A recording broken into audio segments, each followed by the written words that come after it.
por 30 años profesor de Historia de la Arquitectura en la Facultad de la Universidad Central y al mismo tiempo me he dedicado a estudiar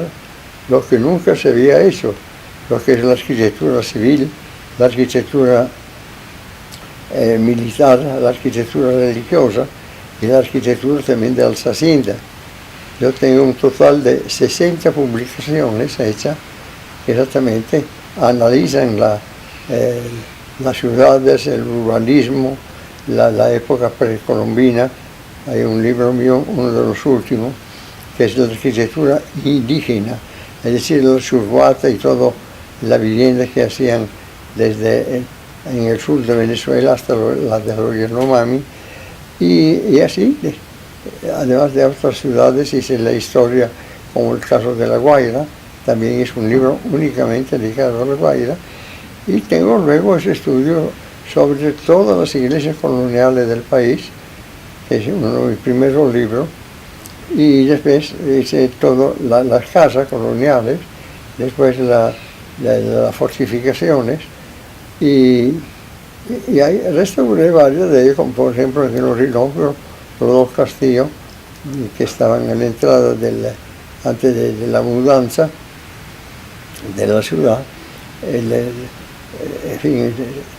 desaparecieron prácticamente con la vegetación y todo, y abandonaron las pocas casas que tenía, pero sí quedaron siempre habitados y en función los dos castillos, y puesto que controlaban el paso sobre todo de los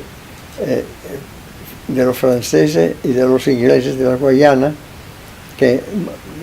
buscaban remontar el Orinoco para llegar hasta Colombia, ¿entiendes? Pero digamos, sobre la casa yo he hecho varios trabajos, no solamente la casa, porque también en revistas y en otras publicaciones he hecho artículos sobre la portada coloniales, sobre la forma de vida de la casa colonial con su patio, etc. En fin, es un total como les dije, de 60 publicaciones, y la que tengo actualmente en imprenta, que espero terminarla,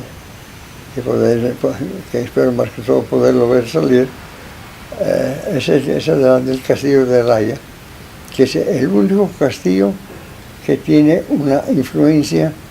del Renacimiento italiano. Por eso digo, es muy sumamente importante. Fue hecho por un arquitecto italiano al servicio de la corona española, que se llamaba Bautista Antonelli, y él fue el que construyó el Morro de La Habana, el Castillo de La Habana, y la fortificación de Puerto Rico, de Santo Domingo, después el Castillo de San Juan de Ulúa en México, y la de Portobelo en Panamá. Es decir, el arquitecto que dejó una huella muy importante, sobre todo desde final del siglo XVI hasta 1604, que fue el último viaje que Antonelli hizo en América, justamente para el Castillo de Raya, que fue para ver de defender la explotación de la sal, que en ese momento tenía un gran valor monetario. Entonces holandeses y ingleses iban tranquilamente a la salida de Raya hasta con 40 barcos para llenarlos de sal y llevarlo a Europa. Y entonces esa fue la razón por la cual se construyó el castillo, y después ya de la paz entre España y Holanda, que fue en 1648, ya Holanda no fue más a explotar, y entonces los propios españoles destruyeron el castillo, es decir, los volaron, le pusieron dinamita y lo anularon para que el enemigo no lo ocupara. Los españoles destruyeron el castillo en 1762 y prácticamente estuvo 2 siglos abandonado completamente. Todo el mundo iba ya a llevarse los sillares, lo que quedaba algo de madera, de la puerta, la ventana o algo, todo lo desmantelaron y hasta muchos sillares lo usaron para construcciones locales de pescadores que hicieron ahí su casita alrededor. Pero en fin, eso todavía tiene una ruina sumamente importante que vale la pena conservar, sobre todo como testimonio histórico y como patrimonio nacional,